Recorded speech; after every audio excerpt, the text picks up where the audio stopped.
mate, there's a kid down the road. Just started learning cello since we got into lockdown. It's driving me nuts. Right.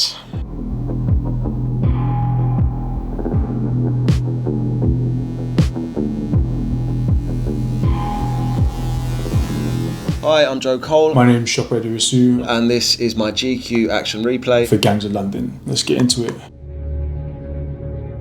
If he wanted to, Luan could have killed us there and then, easily. Man like Sope Dirisu.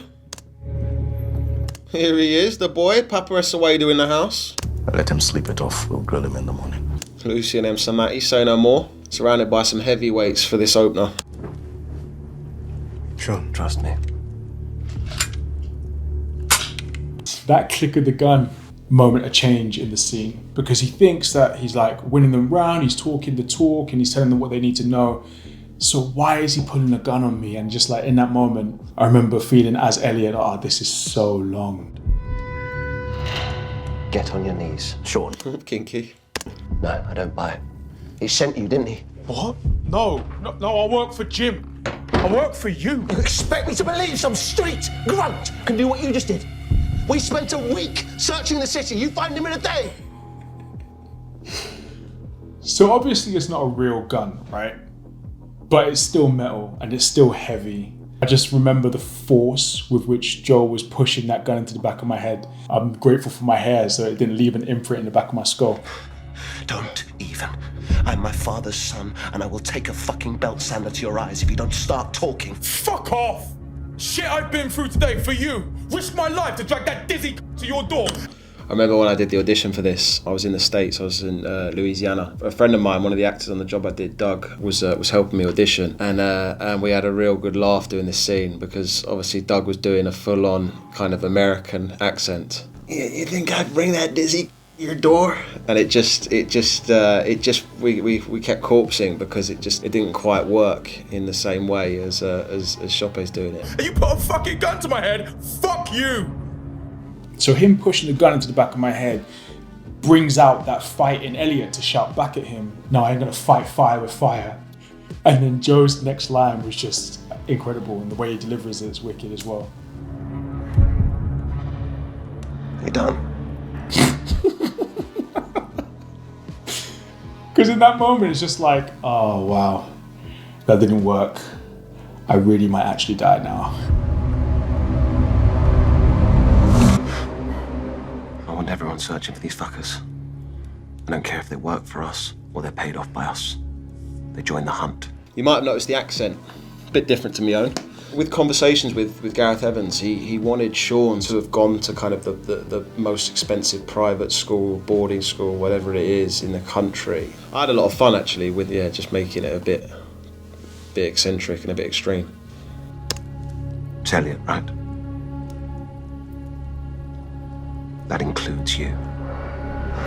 It was a great scene that, and it was a good sort of baptism of fire and got us all working together in a way that kind of sets out the journey of the characters and their relationships to the rest of the show.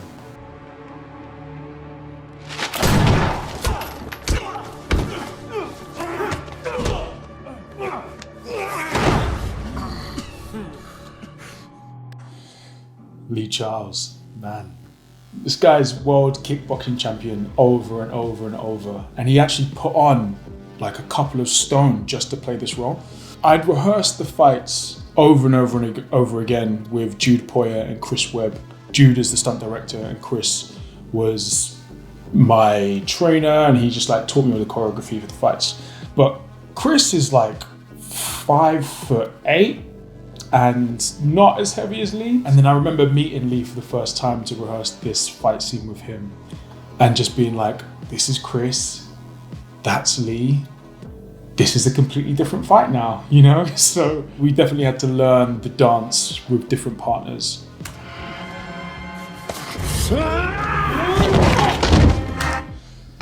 Now, I am proud to say that I did the majority of the stunts myself.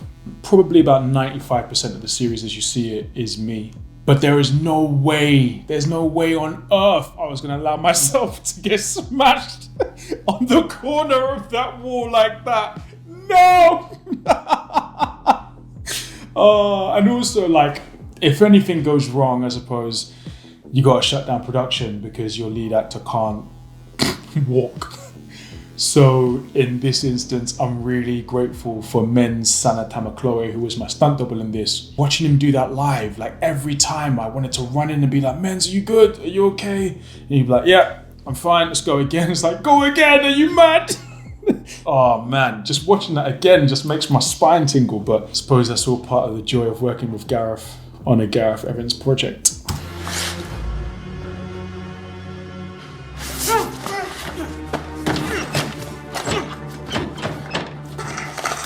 That like grabbing the pole and it not coming was one of Gareth's ideas, because all the time you see in these movies like, oh, I've got no weapon, what am I gonna do? I'll grab this pole, conveniently placed like machete or whatever. And it was just like, nah, this is a bit closer to real life. This isn't a fantasy. That pole's not just gonna come loose for you to fight this guy. So he's there like, I'm not the hero right now.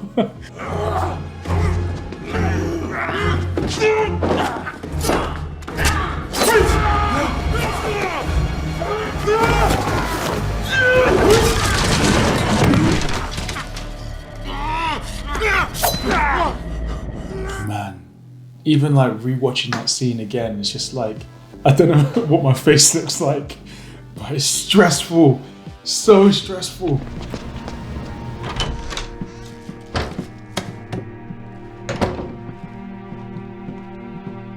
Lale's dealing. I love this scene. It's just a fantastic moment showing the relationship between the two brothers. Billy is just trying to prove himself in the Wallace organisation and prove himself to his brother. And Sean sort of shuts him down because he has to. You shouldn't have done that.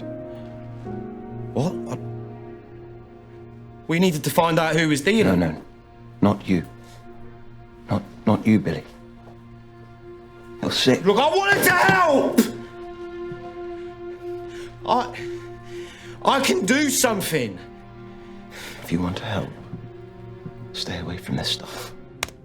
This is the heart of the show, really. These familial relationships, these family dynamics, and in this case, the relationship between the two brothers. You know, there's all the drama and all the action, but what it boils down to is the family. And it was great. I mean, Michelle Fairley and Brian Varnell and Valley and Kane, you know, playing my family, they were brilliant. Ow. I'm fucking useless. Dad's dead. I don't want you to die. I don't want you to die. Hard to believe, but Brian is actually from Glasgow. And he brought so much to this role of Billy and just elevated it so much for me. I thought he did a fantastic job. And in this scene, it got quite emotional. There was actually, you know, people behind the camera crying. I got very emotional doing it. Yeah, I ended up calling my brother after this. I've got four brothers, and I ended up calling one of them and sort of telling him I loved him, which was pretty strange.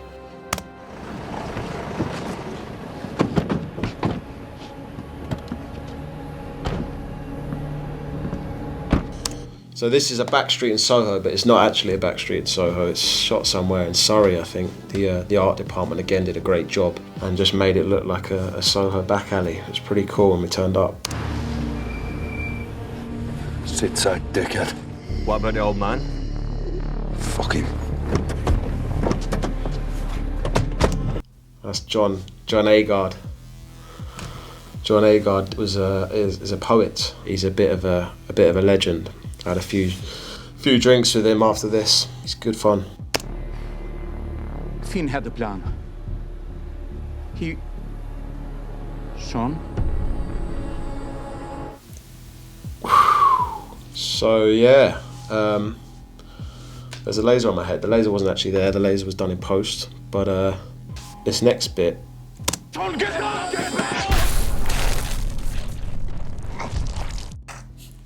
I don't know what kind of weapons grade artillery you're using that can make a head explode like that, but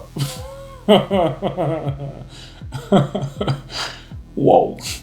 I don't know if I can watch this. The blood spattering on my face is actually my makeup artist Daisy did that. They just literally had a kind of a pump that they filled with red dye and banana, and they just splurged it in my face.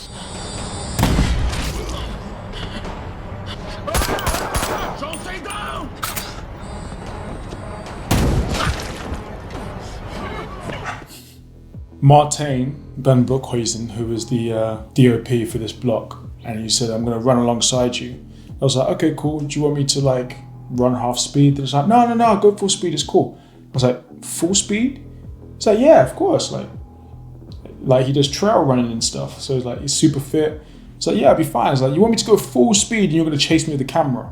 He's like, yeah. I was like, okay, cool. We did it one time. He's like, oh, okay. I didn't realize you were that fast. I was like, you're a funny guy. I don't think I'll be running full speed anymore. Maybe I've got a career in track if acting doesn't work out.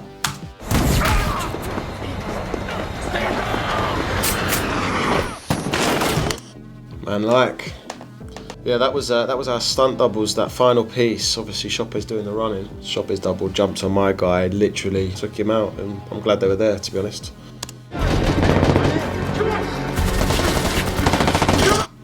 And after Elliot has saved Sean's life, it's up to Sean to save Elliot. So I've got to drag Sope, who's big unit, and no amount of pulling a sled in a gym is gonna get you ready for this. Trust me on that much.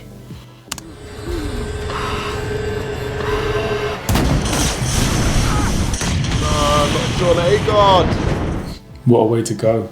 But yeah, there's a hot scene. All this stuff was just in camera, which basically means all the explosions was all happening. Night shoots take a lot out of you. But if they end up looking like that, then I guess it's all worth it, right?